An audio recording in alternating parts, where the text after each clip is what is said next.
Okay, here we go. I'm going to share my screen.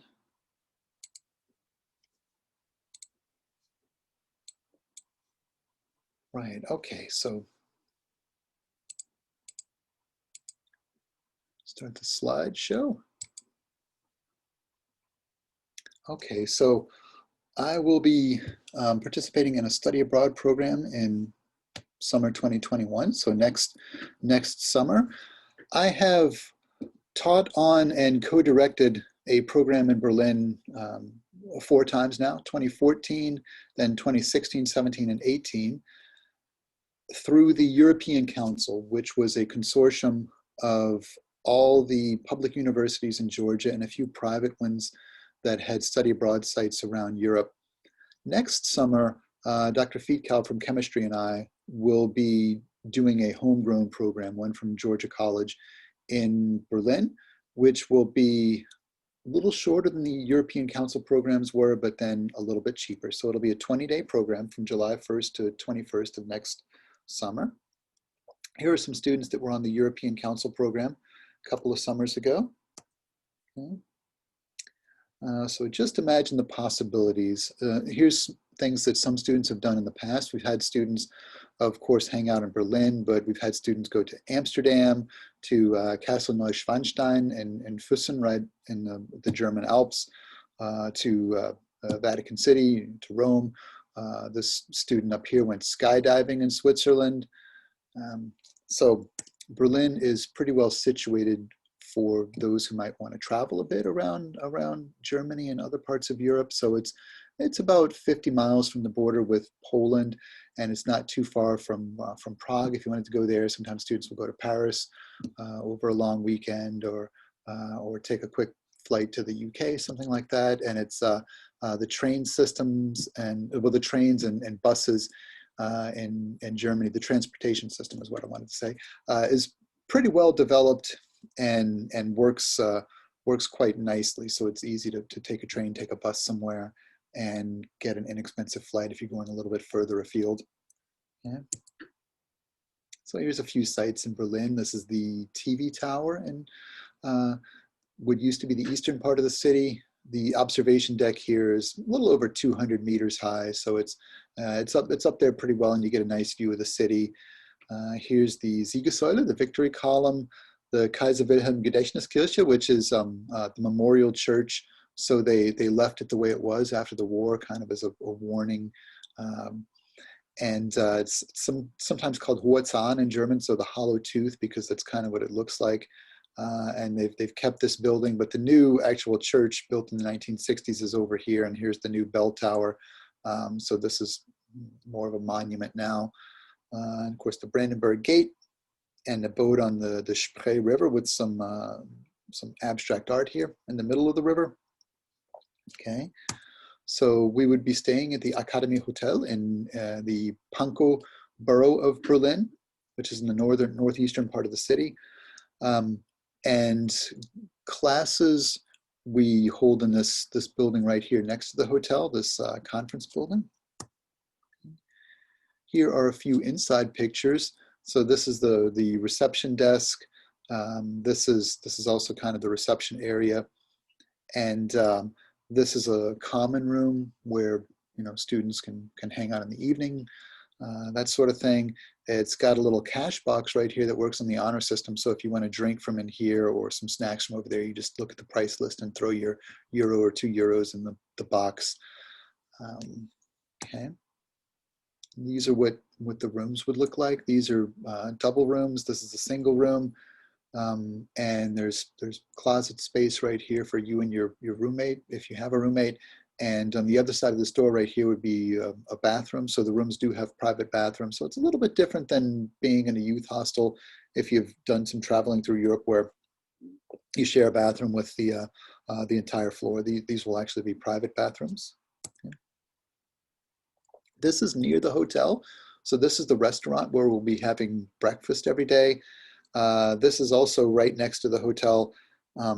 This is part of a big park. And here's the entrance to the park looking out. That would be like looking out toward the road. This is a rose garden that's in the middle of the park, and this is a Biergarten right here. So after a day of sightseeing or participating in class excursions in the city, sometimes it's nice to come out here and unwind. So Berlin is a very, very green city. It has a lot of parks, so pretty much everywhere you go in the city, you're not far away from a park if you want to kind of get away from the hustle and bustle and unwind a little bit. To give you an idea, Berlin has a population that's roughly equivalent to the population of Paris, maybe a little bit more. Berlin has 3.5 million residents, and Paris has, I think, a little less than that, like 2.8, 2.9 million, something like that. But Berlin is actually 8 times the land area of Paris, and a lot of it is because of the green spaces, right? They dedicate a lot of the city to parks and things like this. So it's really quite a nice city. Okay, here are a few sites in the city, right? Here's the Berliner Dom, the cathedral, and what you had in the early to mid 20th century is you had this cathedral right here, and right across the street, across what's called Unter den Lindenstraße, was the old Prussian palace, which kind of matched the design of the church a little bit. And the SED government, the government of East Germany, the communist government, removed the old Prussian palace that was across the street, and they put up this kind of gaudy building called the Palast der Republik, or Palace of the Republic, that had these kind of goldish windows and was really pretty garish. And that remained until the early 2000s, like 2002 or 2003, somewhere in that area. The reunited German government removed that building, and now for a few years they've been working on rebuilding the old Prussian palace across from the cathedral, but now it will be a museum and multicultural center. It'll just look like the old palace, so it'll be kind of cool again to have these, like the old cathedral and the palace that kind of matched it both there again. This is the Bode Museum, which is on Museum Island. You can see there's an island in the middle of the river where you've got 5 museums. So this is a museum mostly of religious artifacts. Then there's an antiquities museum called the Pergamon. Then there's the old and the new gallery, which are art museums, and there's one more I'm not thinking of right now. But the island kind of spreads out like this as the Bode Museum's at one end of it, and kind of spreads out, and you've got these other museums there. It's pretty neat. Here's the Oberbaum Bridge between former East and West Germany. So there are cars across it. Then on this back side here where the 2 towers are and where this arcade is, that's for pedestrians. So you walk through there, and sometimes there are buskers there playing music and such.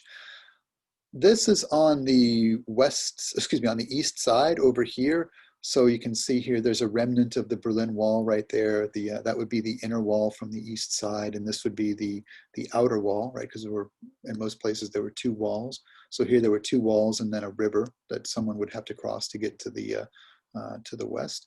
On the other side of this here, there are murals that the government allowed artists to come in and paint after reunification. Okay, so it's kind of neat. Inexpensive dining, you can get a Bratwurst like this with a roll for about €2, most parts of the city. You can get, if you go to a Turkish fast food restaurant, Schnellimbiss they call it, you can get a doner kebab like this with either lamb or chicken on this pita bread for like about €3.50 to €4. If you prefer a vegetarian option, they have falafel, like a falafel kebab. You could pop into a German bakery and their pastries are very good. And you could also pick up a sandwich in one of these and it'd be relatively inexpensive and a nice alternative to something like here, you might pop into McDonald's or something like that. Or you can sit at a cafe or a restaurant, and then it might be a little bit more expensive than something like this. Okay. So the courses we'll be offering, and this is the wrong date. We didn't update this PowerPoint correctly. I've got to go back and fix this, but it should say 2021. So sorry for that mistake on the slide there.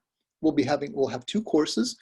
Dr. Fietkow from chemistry will be teaching a history of German scientists class that will be an upper division option for anyone in chemistry or physics. And I'll be teaching a special topics in international literature. You can see it's called From the Roaring Twenties to Reunification, Berlin Through the Ages. This is one that I've taught in Berlin several times before, and I taught it once at Georgia College on campus. And for my class, we'll have 4 epochs. So we'll start with the Weimar Republic, the pre-war period, and we'll be reading Christopher Isherwood's book, Goodbye to Berlin. Then for the World War II period, we'll be reading Brecht, Fear and Misery in the Third Reich, and we'll be reading Heinrich Böll's book, Where Were You, Adam? Right? Which talks about the experiences of soldiers actually on the German side in the war. Then for the post-war period, we'll be reading a couple of books from the East German perspective. We'll be talking about Peter Schneider's book, The Wall Jumper, and we'll also be reading Anna Funder's book, Stasiland, where she was an Australian journalist, and she interviewed people who participated in the Stasi, the East German secret police. And then for the final period, we'll be talking about post-war Germany, or excuse me, post-reunified Germany, and we'll read Jana Hensel's book, After the Wall, which is all about a young woman coming to terms with reunification when her country no longer exists, right? What does that do for your identity? And we'll be reading Vladimir Kamina's book, Russian Disco, which is, Vladimir Kamina was a Russian expat who lived in Berlin. Well, he still does live in Berlin. And it's kind of a whimsical collection of essays about his experiences as a stranger in Berlin and finding his way. Really good. So anyway, what I try to do is set up field trips that are related to the material that we're talking about in the books, right?